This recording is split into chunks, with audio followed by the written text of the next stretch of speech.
name is Michael and I come to High Oakham Primary School. And my daddy is a police officer. And I like it when Joe Wicks is Scooby-Doo. Hi, my name is Lacey. Hi, my name is William. And we go to High Oakham Primary School. And I like playing with the marbles one. I like playing on the field with my friends. And my daddy works at my mummy as a teacher. I am Joshua and I go to High Oakham Primary School and my dad is a key worker and my mum works for Boots and I love the field. Whoa! Hello, I'm Charlotte and my parents both work for Nottinghamshire Police. My favourite thing that I've done at school so far is rounders. Hi, I'm Leo and my mummy and daddy work for the ambulance service as paramedics. They take people to A&E when they've had an accident. I have been at school recently and my favourite thing has been weaving Eye of God. Here's a picture. That's all from me and this message is to say stay home, stay safe. Hi, my name is Ethan and this is my brother Johnson. My mum and dad work for the key workers of police force. Our favourite thing at High Oakham Primary School is rounders. Thank you, County Council, for keeping us safe. People, all the key workers who are working during this pandemic. Thank you, Mum and Dad and the school. My favourite thing is so I can play with my friends. Me. Thank you for Miss Lowe and thank you for Miss Smith. And we had lots of fun with belly dancing and painting rocks. Thank you for keeping our school open. Mr. Bancroft and the cleaners are all fab. I'll have a lot of special memories here. Thank you to Mrs. Thompson, Mrs. Pye, Mrs. Sheila, Mrs. Kayla. We've been painting, we've had ice cream, we've been outside and we've even had Easter eggs. Thank you for letting us in the school while my mummy cooks the dinners. We made fairy gardens and we played on the bikes and the teacher made it lots of fun and we made lots of new friends. My mummy and daddy work for the NHS. My mummy and daddy work for the NHS. My mum and dad work for the NHS. Our mum and dad work for the NHS. My mum and dad are on the front line risking their own lives. We want you to stay at home to help save lives. We want to protect our family and would like you to protect yours. This virus can kill anybody. You may not have symptoms, but you could still be spreading the virus. It's important to stay at home and help save lives.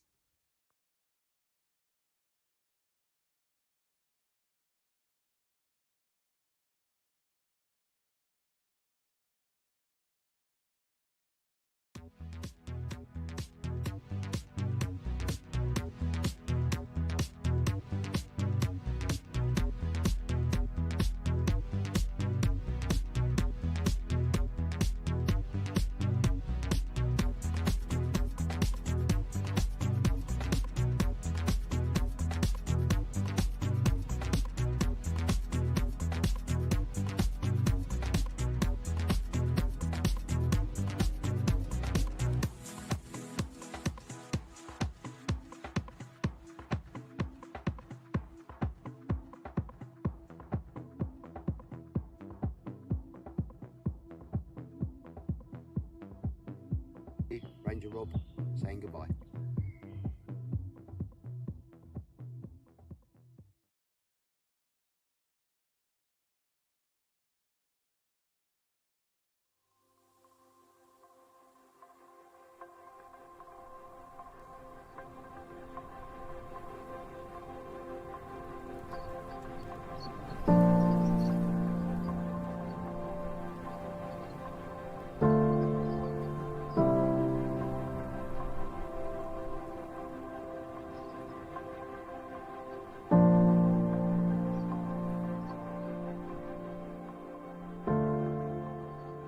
like my job, and I've been a mental health nurse for almost, it's more than 40 years. I'm not going to give my age away.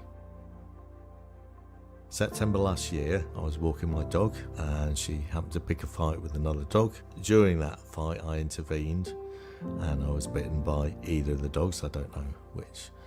As a consequence of that, I contracted sepsis with quite a virulent bacteria. Essentially went into shock, lots of organ failure, and the result of all that is what they call a quad amputation.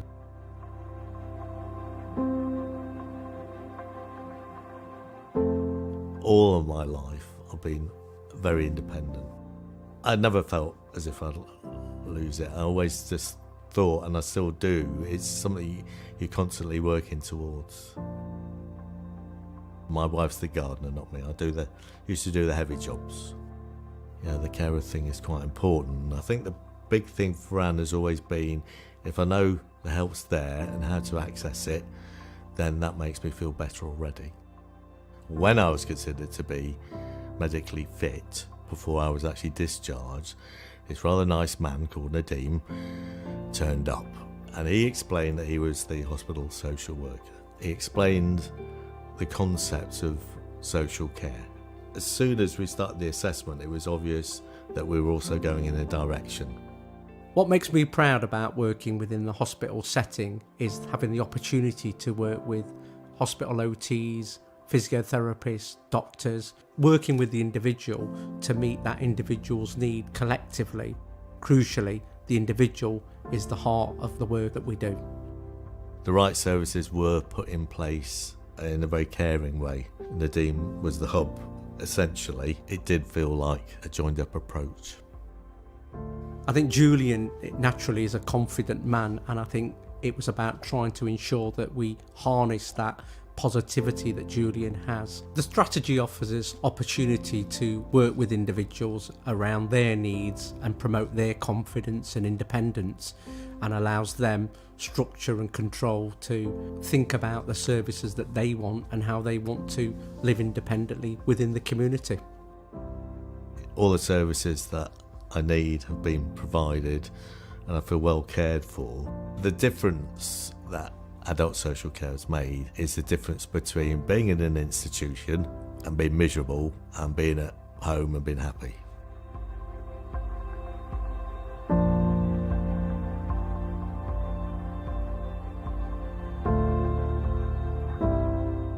My life was a bit of a struggle.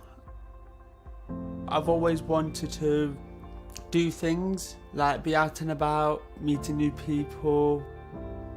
Basically, my head was all over the place. I started working with Shane in May 2017. His social worker in the transitions team referred him to the Notts Enabling Service. I know that Notts Enabling Service have changed Shane's pathway for the better. His social worker told me that he was planning to commission 2 days of day services for Shane. And now what we have is someone who's happy with their life, working hard, getting paid, and for those other 5 days a week not being bored, sat at home. Ever since me and Aidan have been talking, ever since I've called him my brother, he's shown me some good skills, he's a nice lad. I can't have no one better than him, because he's quality. I quickly found out that Shane was very good with people and his social skills were great. He always makes me laugh. He wanted to do some gardening and also he wanted to help people, which is why he did some volunteering at the community gardens. I increase a person's confidence by focusing on what strengths they do have, because I believe if you focus on things that interest someone, you're likely to get the best out of them. I have the confidence to actually do something now in my life. I'm proud that I've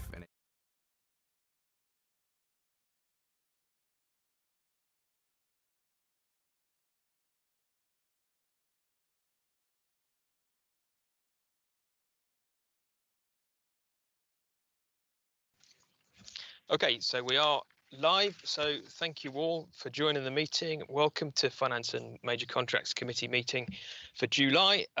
Clearly we didn't hold meetings over the last couple of months. We have done our best to keep opposition groups up to date, and I think you've had briefings and gone through the financial monitoring report, which we thought was important to do, and obviously we'll keep on doing that through the summer. First item on the agenda then is to note the appointment by full council of myself as chairman, of Councillor Roger Jackson and Councillor John Ogle as vice chairs for the committee for the upcoming year. That's a noting report, unless anyone's got anything they want to add. I'll move on to item 2, which is to note the membership, which is obviously myself, Roger and John, as already mentioned, John Clark, Keith Girling, Tom Hollis, Eric Kerry, Diana Meal, Mike Pringle, Alan Rhodes and Gordon Wheeler. Presumably everybody's content with that. As another note and report, so I'll move on to the minutes of the meeting from the 10th of February and I'll formally move those. Somebody will second them, I'm sure. Second them, Chairman. Thank you. And unless there are any comments on those minutes, it is a long time ago, can I take those as being accurate? And I'll take silence as that. Thank you. So item 5 is any declaration of interest by members or officers. Don't see any. I will just add at this point, this is the first meeting that I've chaired remotely, although I think we've all taken part in no end. So if I miss you, if you can try and use the hand icon, I'll do my best to see who's called. If I miss anybody, just unmute yourselves and shout at me. I won't be offended. So item 6 then is the financial monitoring report for period 2, and I'll ask Nigel if there's anything to add to it. Thank you, Chairman. Unlike normal years' monitoring reports, this report sets out the in-year financial implications of the Council responding to the COVID-19 pandemic. As a consequence, colleagues will have to refer to both Table 1 on page 4 and Table 2 on page 5 to understand the overspend anticipated in 2020-21 due to the COVID-19 response and to other issues. Table 1 indicates that the forecast revenue outturn for the council is an overspend of 15.8 million as at period 2.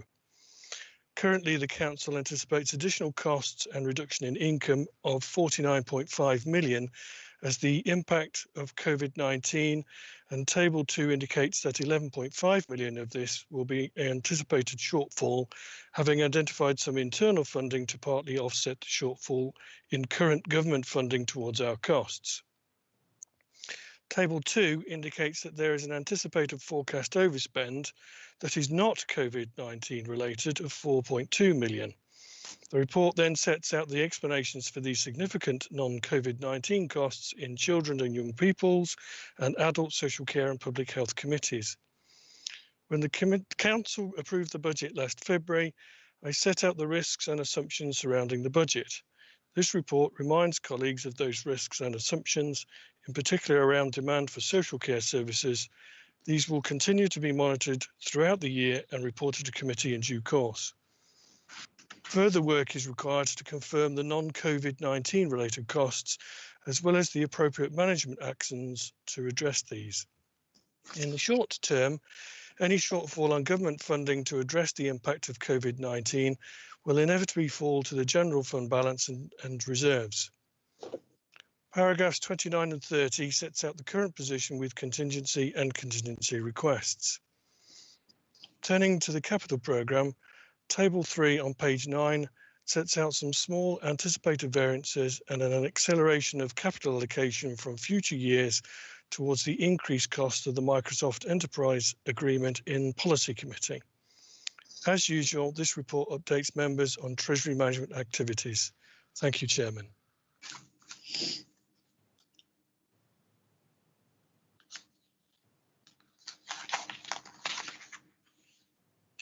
My apologies, I was muted.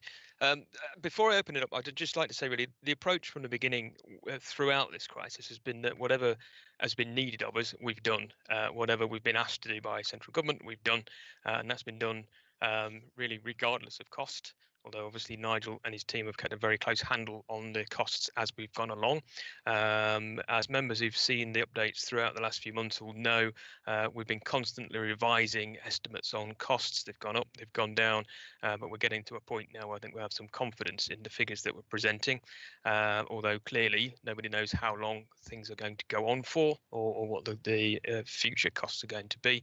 But we are, in terms of our reserves, in a good position to be able to weather the storm, certainly in the short term. The following item on the agenda is about the medium-term financial strategy. So although there will be some overlap between these two items, if we can try and keep to the monitoring report at this stage, and obviously we'll discuss the future and the next item. So I'll open it up, and I can see I've got Mike Pringle with your hand up, Mike. Yeah, thanks, Chair. Just to recognise from our point of view the information sharing from yourselves and your vice chairs, and obviously the 151 officer.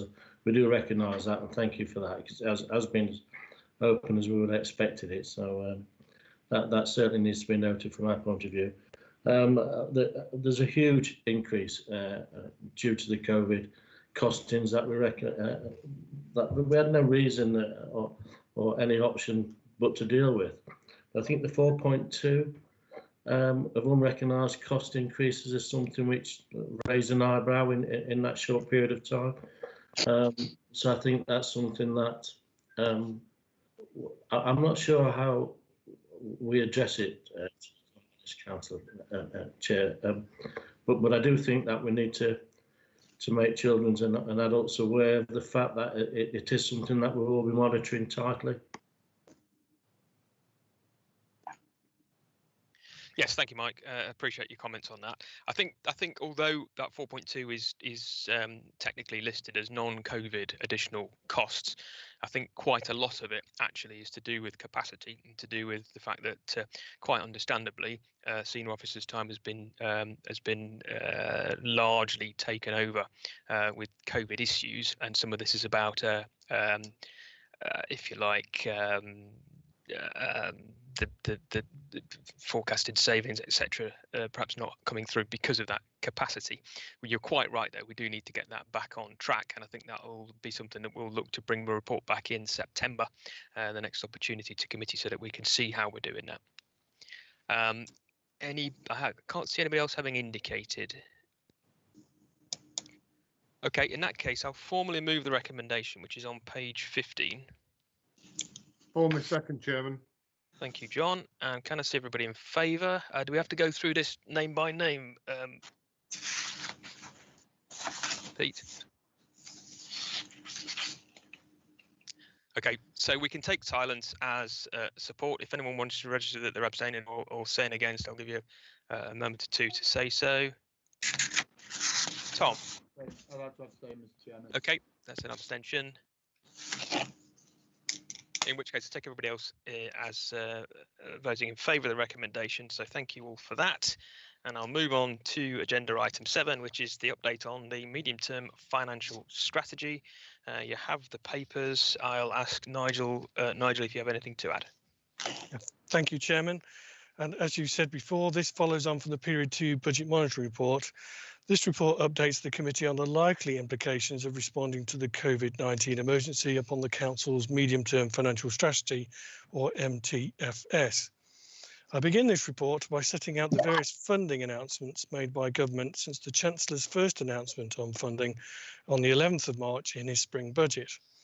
As colleagues will be aware, this is a moving target. For example, at paragraph 15, I can inform members that the County Council received notification of its allocation from DEFRA late on the 9th of July, and it's anticipated the County Council will receive £858,000 in due course. Also on Friday, we received our allocation of £5.1 million from the announcement made on the 2nd of July on the £500 million of funding set aside additional from the comprehensive package. On Friday, it also set out what the likely income calculation are for councils, and that's something we'll be working on over the coming week. The Period 2 Budget Monitoring Report set out the potential shortfall of funding in year of responding to the COVID-19 emergency. I thought it was important for colleagues to be aware of the impact of the in-year and the potential implications upon the Council's MTFS as early as possible. Colleagues should be aware that because we are still in the emergency period, there are a number of factors that make determining the true impact at this stage difficult to accurately predict. For one, we are only in July, service demands are still appearing, government funding is still uncertain, government guidance is still appearing and changing, which will particularly affect SEND and home to school transport requirements, and there is a winter period still yet to come. But this does not prevent me from setting out my thoughts on the likely impacts based on the current anticipated effects. Since March 2020, the Council has been estimating and providing government with both the costs and anticipated full-year financial effects of responding to COVID-19. The last two returns have moved only a little, hence the likely impact for this year, pending a further outbreak, appear to be stabilising. The Council established a financial resilience group chaired by myself to monitor the financial impacts, set out the process for establishing the longer term financial implications and help with planning the Council's response. Although all the government funding is still unknown, some guesstimates of funding can be made at this stage based on the basis of previous allocations. In addition, the comprehensive package announcement also included the basis for managing the potential deficit that will appear on collection funds. Collection rate data for council tax and business rates continues to be obtained from district and borough councils. This data has been changing as we have progressed through this lockdown period, as has the forecast collection rate. I have reflected the current data in this report, but we must recognise the challenges in predicting collection rates at this time. For example, hardship grants have been provided, some deferment schemes have been in place, debt chasing has been suspended, and a large number of people have been furloughed. In addition, there has been a large increase in the number of claimants for universal credit. The reduction in collection rates will inevitably lead to a reduction in the tax base in future years and it will take time for the economy and employment to return to pre-COVID-19 levels. In my provisional MTFS, I have assumed a fall in the tax base, which will take 2 years to recover. During this period, we have also seen an increased demand for our social care services. In the case of children's social care, like all authorities, we are bracing ourselves for further increases in demand. Although too early to establish what is this figure, we have some early indications that the longer-term demands on our services could be at least £15 million more next year. More work is required during the coming months to verify the full implications upon our MTFS. The provisional MTFS set out on page 6 considers all of these factors, the implications of which have only now been reflected in 2021-22 year only. Future years are a lot more uncertain. And it is from this work that the in-year issue appears to be 10.8 million.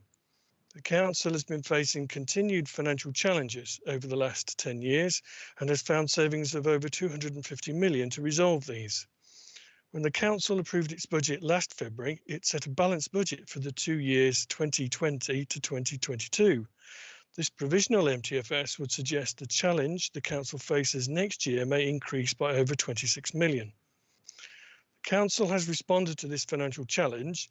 In addition to establishing the Finance Resilience Group, the leaders continue to press ministers to ensure adequate funding is provided. The County Council's network and the Society of County Treasurers have published data showing the financial consequences on County Council's finances now and over the longer term. They will continue to press for adequate, equitable funding for CCN councils. Both the Chief Executive and I have pressed government departments on funding and the longer term funding requirements. Local government is unique amongst public bodies in that you must set a balanced budget, and there are responsibilities placed upon the Section 151 officer to ensure the respective authority has complied with the law. This report clearly sets out the potential financial issues the Council now faces, early enough to set out the process the Council is undertaking and the context the Council will have to consider when it sets its budget next February, especially if no additional financial support is provided by government. Thank you, Chairman. Thank you, Nigel. That was very thorough, as the report is. Clearly, there are more questions than there are answers at the moment, and we've got a lot of work to do and a big challenge ahead of us. So there will be more detail on this, I think, at each of our subsequent meetings through to next February and the budget meeting. For now, do I have any questions for Nigel or any comments on the report? Diana? You're muted, Diana. Sorry, there we go. I'll get the hang of this eventually. Thank you, Nigel, for that. And I really appreciate this. Admittedly, it can't be accurate at this point where we're going in terms of the MTFS, but really appreciate that we understand, what sort of challenge is facing us for next year and subsequent years. I also note that you've got the financial resilience group, but in what you're saying it seems to be that they're really trying to hone down on the exact quantity of the challenge that we have, rather than being in a position to direct the local authority in terms of acting on the challenge. It seems to me that however we tweak the figures, we're going to have a deficit in excess of 26 million, 20 million next year. We have reserves of about that amount, free reserves of about that amount. So I guess my question is, what is the process for making sure that we have considered as members the sort of cuts that are going to be necessary if we're going to meet that scale of budget deficit next year? It seems to me that there are longer term processes that the council is considering, but there actually is a far more urgent action that's needed, and really the members need to be involved in that process. So that's my question. Thank you, Dana. You're absolutely right. And first of all, on the financial resilience group, which I'll ask Nigel to expand on, it needs to do both, doesn't it? Of course, it needs to, we need an accurate picture of what the costs are, but we need a direction that we're going in as well. Nigel, do you want to just outline the process over the next, how we're going to arrive at some savings proposals? Yeah, thank you, Chairman. Yeah, as you'd expect, anyway, in a normal budget cycle, that even if we had a balanced budget, as we had into this MTFS, that every year we do the same things in terms of looking at all the assumptions that we have in the MTFS, pressure bids, inflation bids. We'll look at our reserves, we'll look at the output from the outturn from last year in terms of, does that show that we've assessed in our pressures and inflation bids what the situation was last year? Because when we set our assumptions in the MTFS in February, things can still change in March and April at the beginning of the year, and that has an impact. Also, we will look at government funding, though some of those things we won't know until we get closer to the local government settlement. And it's just a matter of keeping on top of this. But you're absolutely right, though, in terms of there's another aspect to this that we weren't anticipating when we agreed the budget in February, and that is looking at a major savings plan. And it looks like there's something that members will have to address. But again, it's not unique position that the council's been in. We've been here since austerity started in terms of looking at savings options, and members have taken those considered views. And as the chairman has indicated, we'll continue to hone in on what the MTFS assumptions are. We'll continue to give members updates as we confirm what those assumptions are, and updates as funding, and we'll come to members with what those options are, as we have done in previous years. But at the moment, I'm planning to do an update when we come to September. That's if the position has moved significantly then, but we will do a normal update around December time before the local government settlement, because normally the local government settlement is just before Christmas, and that will lead members to understand what they have to consider in terms of savings options and all the assumptions that are in the MTFS. Okay, thank you, Nigel. Diana, are you happy with that? Did you want to come back on any of that, or? I just feel a greater sense of urgency about this, because I can't see government coming and solving a £26 million deficit for next year. Despite, I mean, I recognise that you are doing lobbying and all that, but I just can't. So I just feel we can't do it in the same way as we've done it in previous years, particularly as we've already, as you say, we've already made savings of £260 million over 10 years off the base budget. So, you know, this is just, as I say, I just feel it's a little more urgent. Yeah, absolutely. And we are, I mean, if I don't give the impression that I believe it's urgent, I do. Okay. And I know Nigel and officers do as well. So we're completely on with you on that one. Tom, you were next. Thank you, Chairman. And I think really just I wanted to carry on from a similar vein to Councillor Meal. I feel exactly the same as her. And really addressing the points that have been made. We do need to have a sense of urgency, Mr. Chairman, and I read with a slight wry smile your comments in the paper recently that suddenly, seemingly the only solution was to slash and burn and raise council tax by 10%. And really I mean, you know, my party runs Ashfield District Council. We don't run the same services as the County Council, but we're heavily involved working with you as part of the hub, Kingsmill Hospital. Our finances aren't in the state the county councils are. We're in a relatively comfortable position. And with regards to the COVID funding, we've been using that actively to regenerate with town centres. Seemingly the COVID funding that the county councils received has simply been used to prop up the budget. That would be my initial concern. And it almost seems the cynic in me would suggest that yourself and Councillor Cutts has this sycophant view that they want to dissolve all local councils in Nottinghamshire, including the county council, and let's run it into the ground. So, of course, the only option is to do local government reorganisation, Mr. Chairman. That would be the cynic in me. But there is lots of options, and I hope seriously the county council won't just do the easiest option the Conservatives have done at every budget so far, which is to raise council tax by as much as possible and cut things like my Shore Start Centre in Huthwaite, the things that they don't value.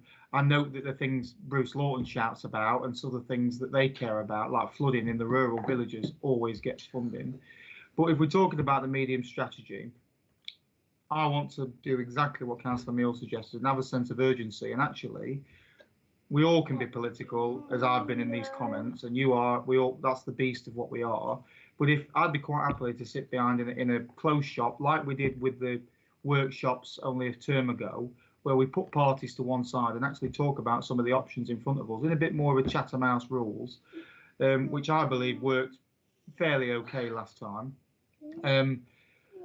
Let's have a look at that, because we aren't going to meet this deficit, and I really hope you're not running it into the ground just to have the excuse of the unitary authority. And I'll give you the benefit of the doubt on this occasion, but I don't want to see council tax raised by the maximum possible, and it'd be nice if we can protect as many services as we possibly can, and not just be here for adult social care and children's social care. While they're important, there's other services we want to see protected. And I think this medium-term financial strategy really raises a lot of alarm bells for the Ashfield Independents and the Labour group. But we do appreciate the information provided, Mr. Chairman. Thank you. Okay, thank you for that. I mean, if you read the article that you're talking about beyond the headline, I repeated several times within it that the last thing we want to see is a large council tax increase. The Evening Post chose the 10% increase headline. That was a figure that was in what we put out as an indicative figure of the kind of scale of the savings that we need to make. And I don't think anyone's intending a 10% council tax increase. As for running the council into the ground, absolutely nothing could be further from the truth. As I said at the beginning of the meeting, we've spent everything that's been necessary to keep people safe during this crisis, spent everything that government have asked us to spend, and done everything that's been asked of us through this. I don't think there's anything in what we've spent in managing this crisis that you'd really be asking or arguing that we shouldn't have spent.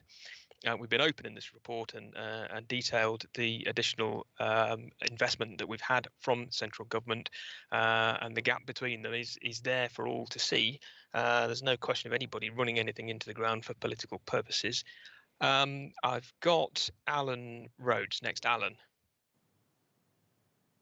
Thanks very much, Richard. And again, I'd like to echo the comments made already about the quality of the information we've already been given by Nigel and his team. It's been extremely helpful in allowing us to understand the severity of the situation that we face as a result of the COVID-19 crisis. It is indeed the biggest financial challenge possibly in the history of this council. I'm not usually one for superlatives, but it's quite possible that that is a challenge that we are currently facing. And Nigel, I think it was Nigel that said we've been here since austerity started. Indeed, we have. And I've been around long enough to remember when austerity did start, and more to the point, before austerity, those happy golden days. But having said that, I can remember the number of times, both as an opposition leader and a leader of the council, that I've been told by our officers that we've had all the low-hanging fruit, that there are no more easy decisions, there are no more easy options, that we can't keep borrowing out of reserves. All of these things were actually true at the time and are still true now, but somehow we've managed to continue to deliver the quality of services that I believe this council still delivers despite everything. Now, I think that should be something actually that local government as a whole should be proud of, our ability to withstand swinging cuts to our budgets and yet still rise to the occasion and deliver quality services to the community that we serve. But we're now facing financial challenges of an unprecedented severity, and we need a plan to go forward. I was pleased to hear some of what Richard said in response to Tom, because it's not all about the headline, the latest headline in the media. This is a incredibly serious issue that is going to affect this council for some years to come now, and whoever is the administration has got a terrific job on their hands to protect the services that our Nottinghamshire public rely so heavily on, and to continue to deliver those services in the most cost-effective and efficient way possible. So I'm expecting to see at some early stage a clearly thought out strategy to address this issue and those challenges. I've heard before all the stories about the speculative savings from unitarisation and so on and so forth. That may or may not come to fruition. I know what's in the government's programme, and to be honest, I don't want to start that debate at this meeting, so it's not appropriate. But there's an issue that is going to affect this council sooner than that. It's a more urgent issue than unitarisation, and I do hope that we can see some kind of strategy, some kind of plan on the table sooner rather than later, Chair. So thanks very much for allowing this debate and this discussion to go on in the way it has this afternoon. I think it's been helpful. Thank you, Alan. I think thank you for what you've said there, and I agree with you. It is remarkable, actually, when you look at what we've taken out the last 12 years, including the 4 years under your leadership, the amount that's been taken out of budgets, and actually the quality of services that we've still got. You are right, though, that the low-hanging fruit has well and truly been taken, and we have to look creatively at what else we can do. You will know, everybody will know, I think, what are statutory services and what are those very nice-to-do services that we still have, and they are, quite honestly, the last place we want to go to for savings. But there is an urgency now, obviously, as you say, and we will bring a plan back to this committee or to other appropriate committees just as soon as we can, because I think this is something that we will need to, figuratively roll our sleeves up and work on together. I can't see anybody else indicating. Nigel, is there anything you want to add to what's been said? No, Chairman. I think you've summed it up nicely. Thank you. Okay, Mike, you've indicated. Yeah, sorry, Chair. Just to reiterate, I think at this moment in time, I think the Finance Committee need to be aware of any developments or any suggestions that's going to committee first and foremost, even if it's through it's an informal service, through email or an informal catch-up or whatever. But I think it's going to be imperative that we have a finger on the pulse at all times to understand what committees are going to go through. So if we can do that, I think that'll be a good thing. More than happy to do that. I mean, we've done it through the groups so far, but more than happy to extend that to members of Finance Committee if colleagues think that would be helpful. So we'll do that certainly over the next few months. In that case, everybody has spoken that I've got on the list. Alan, you wanted to come back? You're muted, Alan. Sorry, Chair, I can't work out if my hands up or down at the moment. It's down now. Okay. Press buttons like crazy here, and I don't know what I'm doing. So Well, thank God I'm not in charge of the nuclear bomb. I'll second that. Okay, the recommendation has been moved and seconded. I'll do as per the previous vote, if I may. I'll take silence as a vote in favour. I'll ask anyone if they don't support the recommendation. Abstain, Mr. Chairman. You abstain, Tom. If there's nobody else abstaining, nobody else is telling me they're voting against, then I'll take it that everybody else is in favour of the recommendation. So I'll thank you for that. And we'll move on to the work programme. Obviously, this is going to be a moving feast over the next few months. Anything anybody wants to add, other than what we've already said about bringing back the reports we've talked about to each committee? I think for me, Chair, if we can just recognise that we might have to respond prior to the normal format as we do to keep committee up to date with the finances and fitting in around the work programme to suit. Okay, take that on board. Thank you, Mike. If there's nobody else, can I see everybody in favour of the work programme? And I assume there's nobody against and nobody abstaining. In which case, I thank you all for a very productive meeting, and I'll close the meeting at 2:30. Thank you. Thank you, Chairman. Bye-bye all. Bye-bye.